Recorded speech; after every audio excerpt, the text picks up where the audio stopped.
The morning sun gleamed off the metal hull of the shuttle as Captain Lisa Morgan checked her uniform one last time. Today was the day humanity would change its future among the stars. She took a deep breath and stepped onto the launch pad where Admiral Jack Winters waited. "Are you ready, Captain?" asked the Admiral. His weathered face showed both concern and pride. "Yes, sir," Lisa replied. "The document is secure, and I've memorized our terms completely." The Admiral nodded. "Remember, you speak for all of Earth today. The United Nations, every country and every person on this planet stands behind you." Lisa felt the weight of those words as she boarded the shuttle. Inside, Lieutenant Steve Baker sat at the controls, running through pre-flight checks. "Systems, all green, Captain," he reported. "We can launch whenever you're ready." Lisa strapped herself into the co-pilot seat and placed the titanium case containing Earth's official ultimatum on her lap. "Let's go, Lieutenant. Our appointment with the hegemony waits for no one."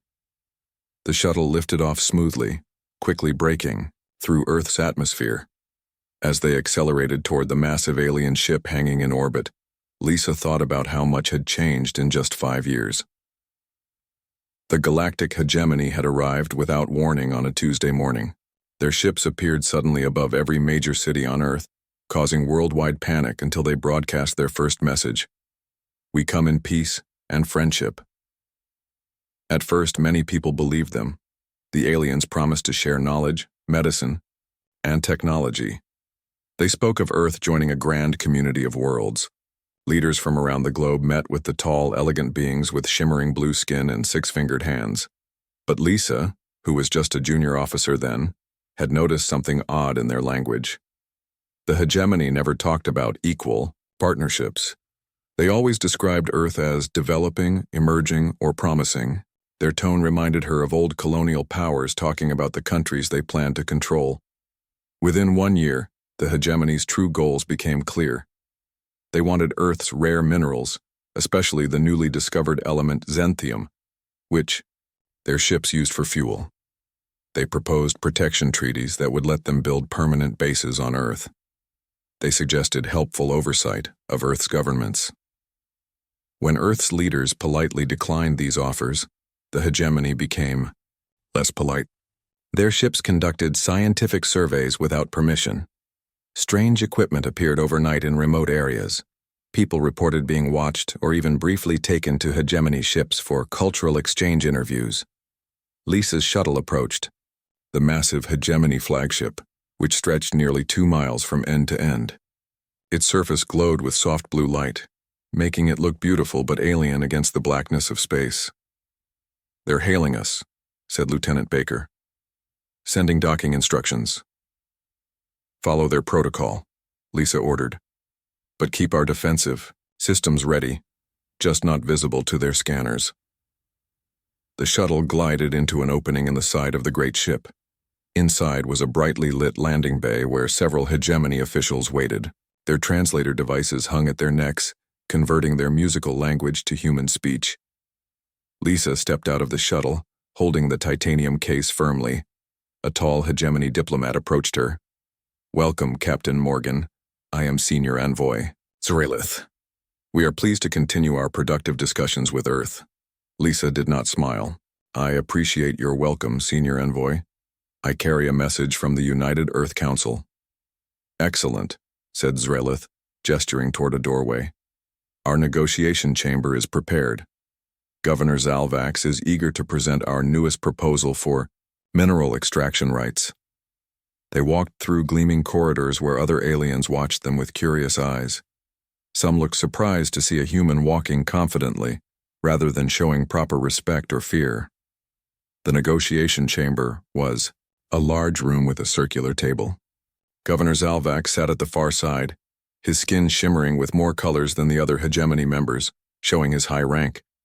4 other aliens sat with him, all wearing elaborate uniforms covered with symbols of their status. "Captain Morgan," said Governor Zalvax, his translator making his voice sound deep and smooth. "I understand you bring Earth's response to our generous offer of protection and development." Lisa placed the titanium case on the table but did not open it yet. Before I present our official response, I have been instructed to remind you of recent events. The governor's skin darkened slightly, showing annoyance. There is no need. We are aware of some unfortunate misunderstandings. Not misunderstandings, Lisa interrupted, something that clearly shocked the hegemony officials. 3 unauthorized mining operations on Earth territory. 12 confirmed cases of humans being taken without consent for your examinations. Satellite data showing your ships mapping our military installations. Standard procedures for cultural integration, said one of the other officials. All developing worlds go through this assessment phase. Lisa's voice remained calm, but firm. Earth is not a developing world by your definition. We are not seeking integration. And that brings me to our official response. She opened the case and removed a document printed on special paper that would last for centuries without decaying. The United Earth Council's seal was pressed into its surface with gold. By unanimous vote of all Earth nations, I am authorized to deliver this ultimatum. The galactic hegemony is hereby banned from Earth, its orbit, and all space within the boundaries of our solar system. Complete silence filled the room. The hegemony officials stared at her. This is not possible, Governor Zalvax finally said. No world bans the hegemony. We control 213 star systems. Our technology is centuries beyond yours. Lisa placed the document on the table. Our terms are simple. All hegemony ships must leave our solar system within 7 Earth days. All equipment placed on our planet must be abandoned in place. No further communication attempts will be accepted after this meeting concludes. Governor Zalvax stood up, his skin now pulsing with angry red patterns. And if we choose to ignore this ultimatum? Lisa met his gaze steadily. Then you will learn why it's dangerous to underestimate humans. She closed the case with a snap that echoed in the silent room. This meeting is concluded, she said, turning to leave. You have 7 days. As Lisa walked back toward the shuttle, she could hear the hegemony officials arguing behind her. She knew what would come next. They would test Earth's resolve. They would try to frighten humanity back into compliance. But they didn't know about Project Umbrella. They didn't know what Dr. Nancy Wilson had discovered about their technology. They didn't know that Earth was ready. They would learn soon enough. Governor Zalvax paced the command deck of the hegemony flagship, his skin flashing between deep purple anger and pale blue worry. The other officers kept their distance. No one had ever seen the governor so upset. This is beyond belief, he said to Senior Envoy Zrelith. In 800 years of expansion, no world has ever rejected us, let alone banned us. Zrelith's fingers tapped nervously on a control panel. Perhaps we should report to Central Command before taking any action. And tell them what? Zalvax snapped. That a primitive world with barely functional space travel has ordered us to leave? I would be laughed out of my position. He stopped pacing suddenly. No, we will teach these humans a lesson. Prepare 3 warships for a demonstration of force. Down on Earth, inside the United Defense Center buried deep under the Rocky Mountains, Lisa Morgan stood before a wall of screens showing the hegemony ships in orbit. Admiral Winters and the Earth Defense Council listened as she reported on her meeting. They were shocked, just as we expected, Lisa said. Governor Zalvax was especially angry. I believe they will test our resolve very soon. Alan Cooper, NASA's lead scientist, pointed to one of the screens. They're already moving. 3 ships have broken formation and are heading toward lunar orbit. Susan Williams, head of military strategy, nodded, right on schedule. They always start with a show of force against something valuable, but not on the home planet. The moon base is their target. Admiral Winters turned to Dr. Nancy Wilson. Are the disruptors ready? The scientist nodded, pushing her glasses up. All systems are online. The lunar grid was the first we completed. On a separate screen, they could see inside the moon base where 50 people worked. The base commander, Major George Kelly, appeared on a video link. Defense Force Lunar Base reporting. Hegemony ships approaching. Request permission to activate defenses. Permission granted, said Admiral Winters. Remember, no direct attacks, Just shut them down if they make aggressive moves. On the moon's surface, hidden under the gray dust, thousands of small devices activated. Dr. Wilson had discovered them by accident while studying a broken piece of hegemony technology 2 years ago. All hegemony ships, weapons, and even their biological systems worked on the same quantum frequency. It was efficient for them but created a single point of failure that humans could exploit. The 3 hegemony warships positioned themselves above the moon base. Governor Zalvax's voice boomed through Earth's communication systems. People of Earth. Your ultimatum is rejected. You will witness a demonstration of hegemony power. Your moon base shields will be disabled as proof of our technology. Then you will reconsider your position. The warships charged their weapons. The people in the moon base continued their work calmly. Major Kelly gave the signal. Dr. Wilson pressed a button on her control panel. Disruptors activating now. Across the lunar surface, the hidden devices generated a field that expanded upward. As it reached the hegemony ships, every system on board suddenly went dark. The ships didn't crash. They simply floated, powerless and silent. Inside the lead warship, Captain Dren of the hegemony forces stared in disbelief as his control panels went black. Emergency lights flickered weakly, running on backup systems that were quickly failing too. "What's happening?" he demanded.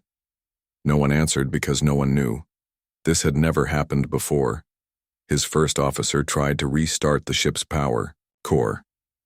"Nothing responds, Captain. It's like someone turned everything off." Back on the hegemony flagship, Governor Zalvax watched in horror as the 3 warships drifted helplessly above the moon. His own systems remained functional only because they were outside the range of the lunar disruptors. "Impossible," he whispered. "How could they?" The communication screen lit up with Captain Lisa Morgan's face. "Governor Zalvax," she said calmly, "your demonstration has failed. Now, allow us to provide one of our own." The view on the screen changed to show a satellite moving into position near the disabled warships. It was small, much smaller than any hegemony vessel, but it moved with precision. "This device contains the same technology that disabled your warships," Lisa explained.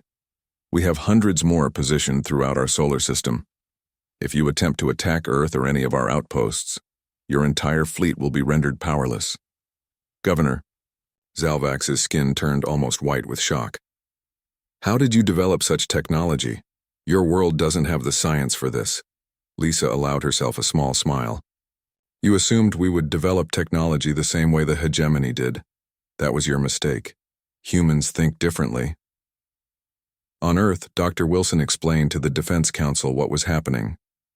The hegemony standardized everything. Their entire civilization uses the same quantum frequency patterns for efficiency.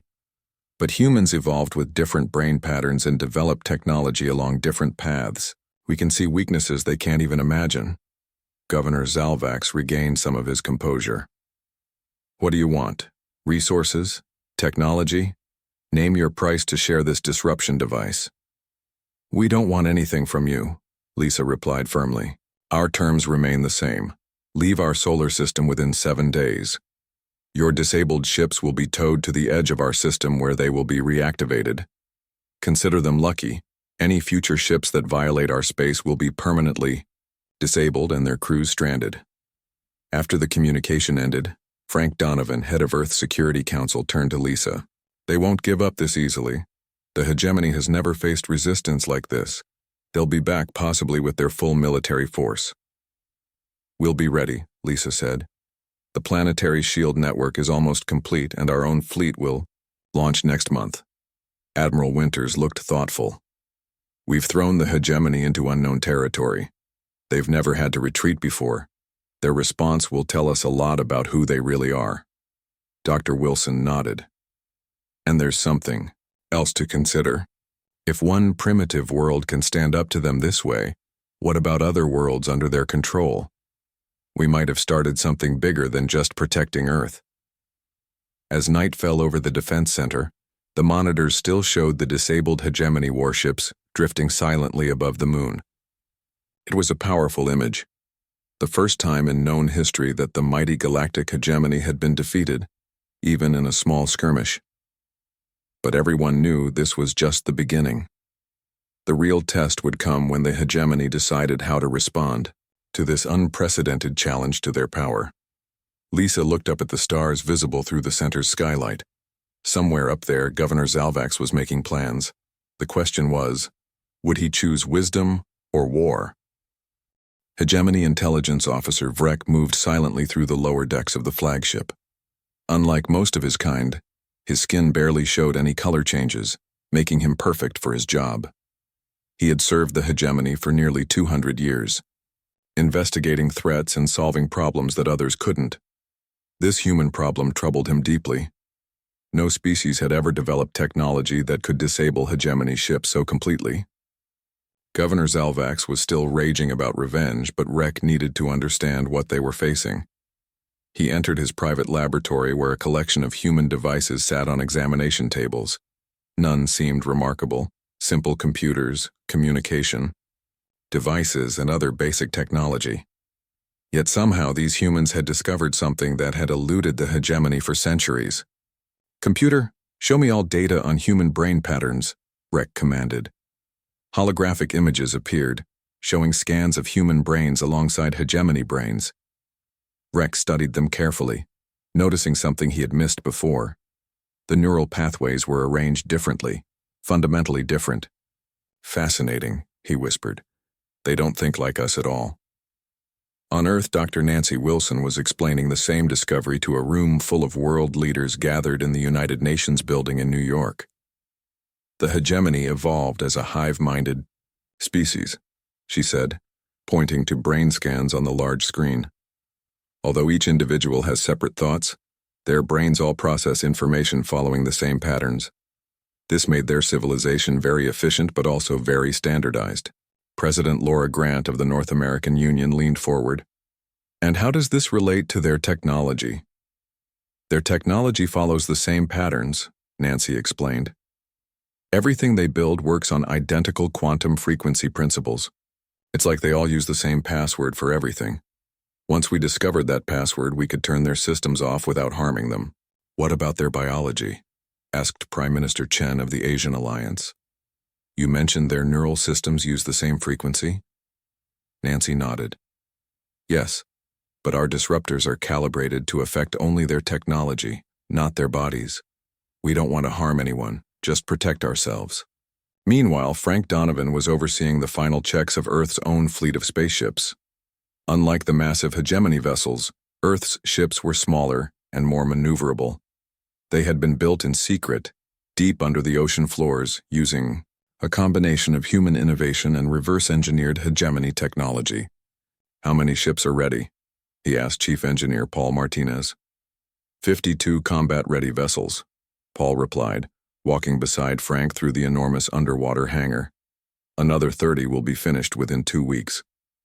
Frank nodded, impressed. 5 years ago, humans had barely reached their own moon. Now they had a fleet that could defend the entire solar system. Fear and necessity had pushed human innovation further and faster than anyone thought possible. "And the special weapons?" Frank asked more quietly.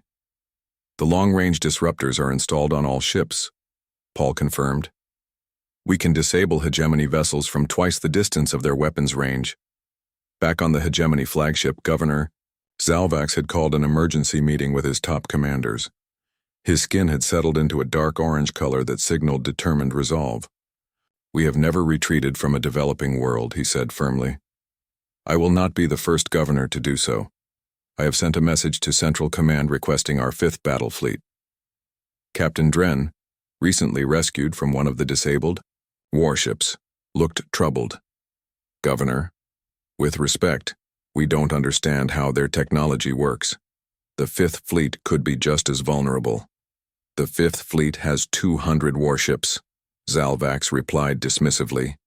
"The humans cannot possibly have enough of these disruptor devices to stop so many ships attacking at once." Intelligence Officer Vrek entered the room quietly, standing in the back. He had decided not to share his discoveries yet. Something about this situation felt wrong, and his centuries of experience had taught him to trust that feeling. On Earth, Lisa Morgan sat with Admiral Winters watching the Hegemony flagship through powerful telescopes. "They're staying just outside the range of our lunar disruptors," Lisa noted, "but they haven't left the system." "They're waiting for reinforcements," the Admiral said confidently. "Our deep space monitoring stations picked up transmissions to their home systems." Lisa nodded. "How long until they arrive?" "Based on what? We know of their FTL technology at least 4 weeks. Then we have 4 weeks to finish preparing," Lisa said. In his laboratory at MIT, Professor William Evans was putting the finishing touches on a device that could change everything. As one of Earth's leading quantum physicists, he had been studying the Hegemony's technology day and night. "The quantum communicator is ready," he announced to Dr. Wilson, who had just entered the lab. Nancy looked at the small device with amazement. "You're sure it works across interstellar distances?" William nodded. "We tested it yesterday. Instant communication no matter the distance using the same quantum principles the Hegemony relies on." "This changes everything," Nancy said. "Now we can contact other worlds under Hegemony control." In space, just beyond the orbit of Neptune, a small Earth ship appeared from behind the ice planet. Inside, Captain Sam Rodriguez and his crew of 5 had a special mission, the riskiest one yet. "Scanning complete," reported his navigator Linda Nelson. "No Hegemony ships in this sector." "Good," Sam said. "Prepare the jump drive." Earth scientists had reverse-engineered the Hegemony's faster-than-light technology, making it work with human systems. This would be its first real test. "Coordinates set for the Proxima Centauri system," Linda confirmed. "That's the closest star to us with a Hegemony-controlled planet." Sam took a deep breath. "Our mission is simple. Deliver Professor Evans' quantum communicator to the native population and show them how to build disruptors of their own." The small crew looked at each other nervously. They would be the first humans to travel to another star system, and they would be bringing a message of resistance to others under Hegemony rule. "If we succeed," Sam continued, "the Hegemony won't just face resistance from Earth. They'll have rebellions across multiple worlds." Back in New York, world leaders watched a secure video feed showing Sam's ship disappearing in a flash of light as it jumped to faster-than-light speed. "It's begun," President Grant said quietly. "We're not just defending Earth anymore. We're changing the galaxy." Admiral Winters nodded solemnly. "The Hegemony has ruled through technological superiority for 1,000 years. That advantage is gone now." Lisa Morgan looked up at the stars visible through the conference room's glass ceiling. They thought they found a primitive world they could easily control. Instead, they found humanity. 3 weeks passed quickly as Earth prepared for the coming battle. Every day, more ships joined Earth's defense fleet. Every night, more disruptor satellites were launched into position throughout the solar system. Lisa Morgan had been promoted to Admiral after the success of her mission to deliver Earth's ultimatum. Now she stood on the bridge of Earth's flagship, the Defiance, watching as her crew ran battle drills. "Status report," she ordered. Her second-in-command, Captain Peter Wells, looked up from his console. "All 87 ships are in position. Admiral, planetary shield network is at 100%. Early warning stations beyond Pluto are active." Lisa nodded. According to their intelligence, the Hegemony reinforcements would arrive any day now. Earth was as ready as it could be, but everyone felt the tension of waiting. In his secret laboratory aboard the Hegemony flagship, Intelligence Officer Vrek had finally completed his investigation. What he discovered disturbed him deeply. Humans weren't just different from the Hegemony, they were unique among all known species in the galaxy. "Computer, confirm analysis of human neural patterns," he said softly. The computer displayed its results. Human brain structure represents evolutionary pattern never before documented in 2,641 catalogued sentient species. Neural pathways allow for unique quantum resonance patterns outside standard galactic norm. Vrek's skin showed rare patches of worried yellow. This information could change everything the Hegemony believed about their place in the galaxy. Should he tell Governor Zalvax? The governor was focused only on conquest and saving his reputation. After careful thought, Vrek made a decision that would change his life forever. He copied his research onto a small data device and left his laboratory. Instead of going to the governor, he headed toward the shuttle bay. On Earth, Dr. Nancy Wilson was working with a team of scientists to improve the disruptor technology. They had made an important breakthrough. We can now target specific systems, she explained to Admiral Winters. Instead of shutting down entire ships, we can disable just their weapons or engines while leaving life support active. That gives us more options, Winters said. We want to stop them, not kill them. Nancy nodded. There's something else. We've been studying their biology more closely. Their standardized neural patterns make them think as one. They struggle to imagine how others might think differently. That explains why they underestimated us, Winters realized. They couldn't imagine we would see weaknesses they missed. Exactly, Nancy agreed. And it might be their greatest weakness. They don't adapt well to the unexpected. In the Proxima Centauri system, Captain Sam Rodriguez's mission had succeeded beyond all expectations. The native population, tall beings with 4 arms and golden skin called the Lumari, had suffered under hegemony rule for over a century. When Sam showed them how to build disruptors, they immediately began constructing them in secret. How many other worlds have you contacted? Asked Keza, the Lumari resistance leader. You're the first, Sam admitted, but we have other ships heading to 5 more systems. Keza's large eyes blinked rapidly, showing excitement. We have endured the hegemony's rule because we believe them invincible. Now everything changes.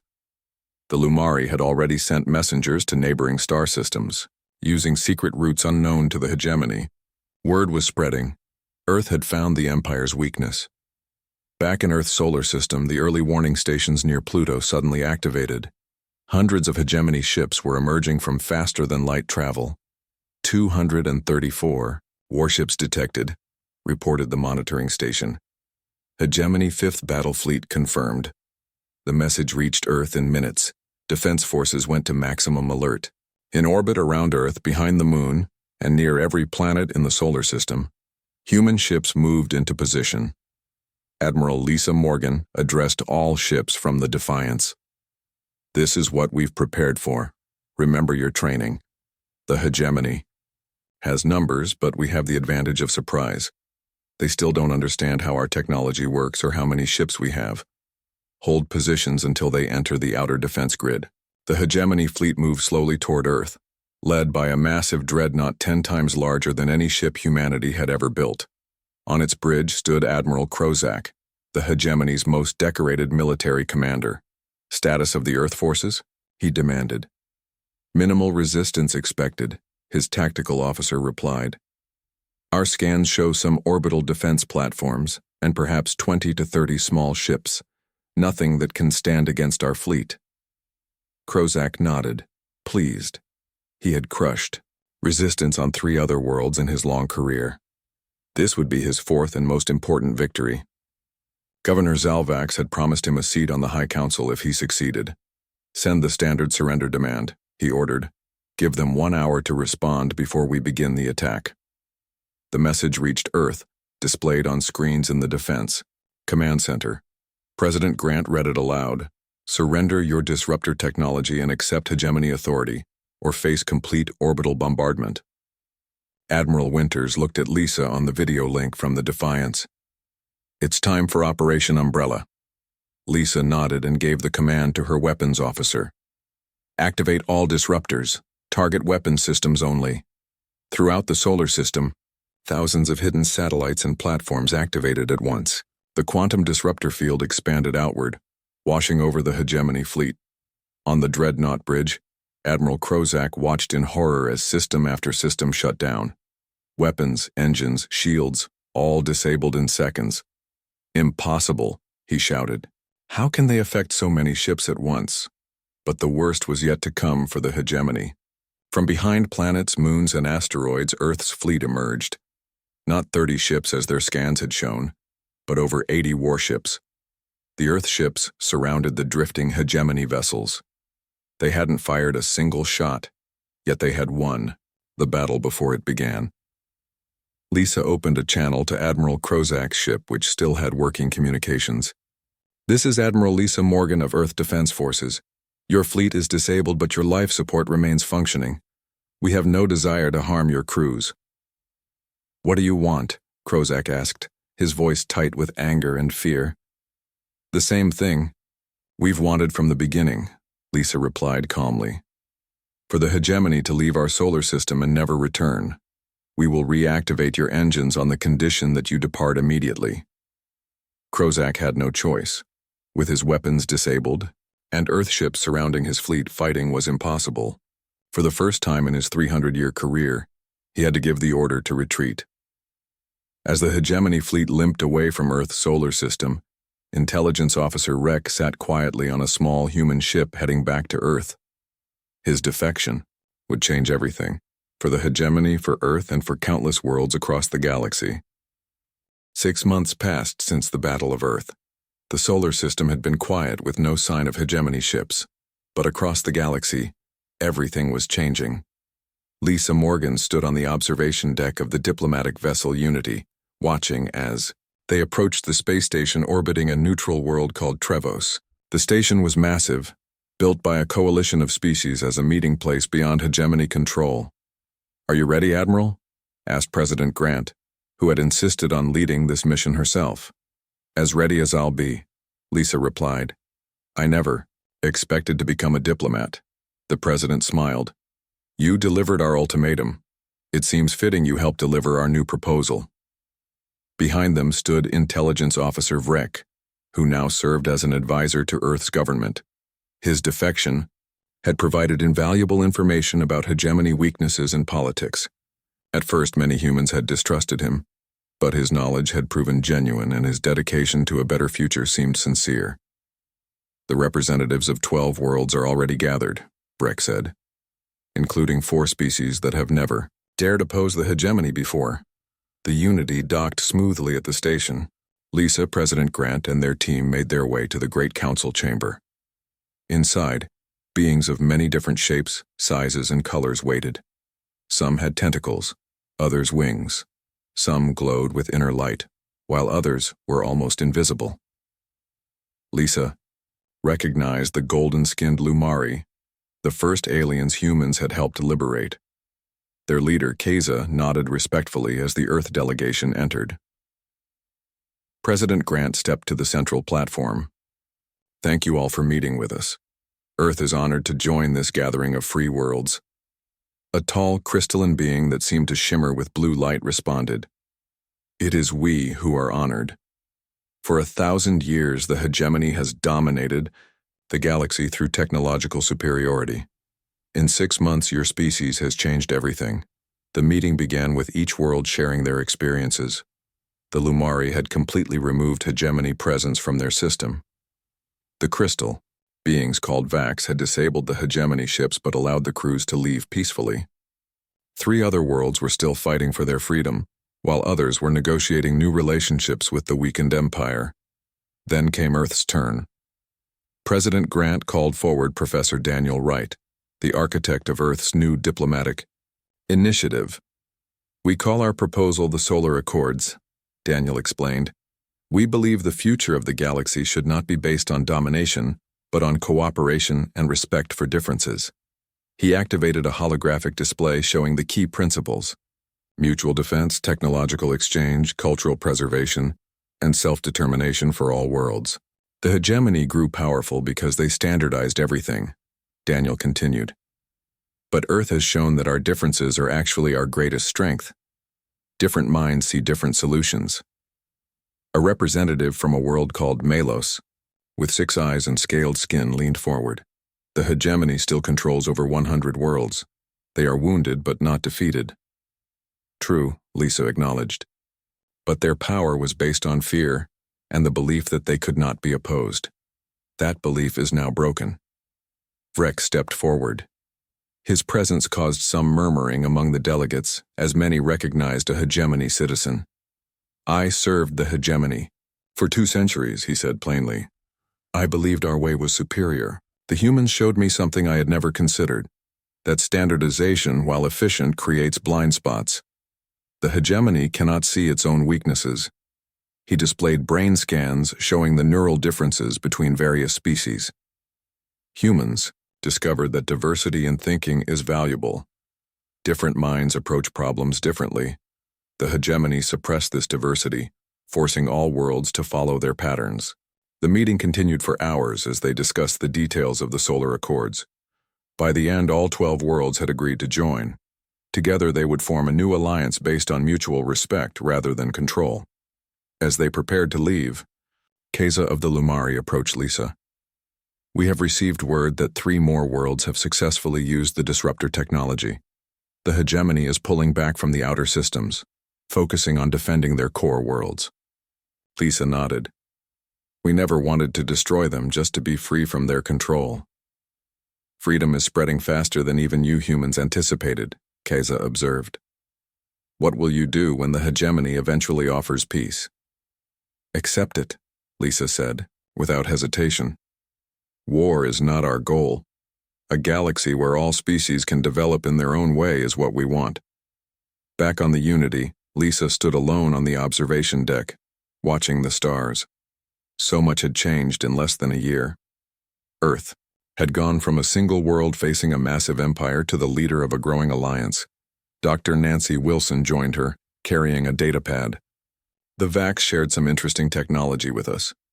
They found a way to improve our quantum communicators." "More allies, more ideas," Lisa said. "Exactly what Professor Wright predicted." Nancy smiled. "Intelligence Officer Rec has an interesting theory. He believes humans evolved differently because Earth was unusually isolated. Most habitable worlds in the galaxy are clustered closer together, which led to earlier contact between species. So our isolation was actually a blessing? It let us develop our own unique way of thinking," Nancy confirmed. "And now that unique perspective is changing the galaxy." President Grant entered the observation deck. "The Unity will return to Earth tomorrow. The representatives from Melos and Trevis have asked to come with us to learn more about human culture." Lisa looked out at the stars again. "A year ago, we were just hoping to protect our planet. We posted a keep out sign to the galaxy. And now?" asked the president. "Now we're helping create something new," Lisa said. "Not an Earth empire to replace the hegemony, but a true community of worlds." As the Unity prepared for the journey home, news arrived from across the galaxy. 4 more worlds had driven out hegemony forces. 6 others were in negotiations. The message Earth had sent with its ultimatum was spreading. Freedom was possible. The age of the hegemony was ending. A new age of cooperation was beginning. And it had all started with a simple message from a supposedly primitive world. "The Galactic Empire is banned from our planet.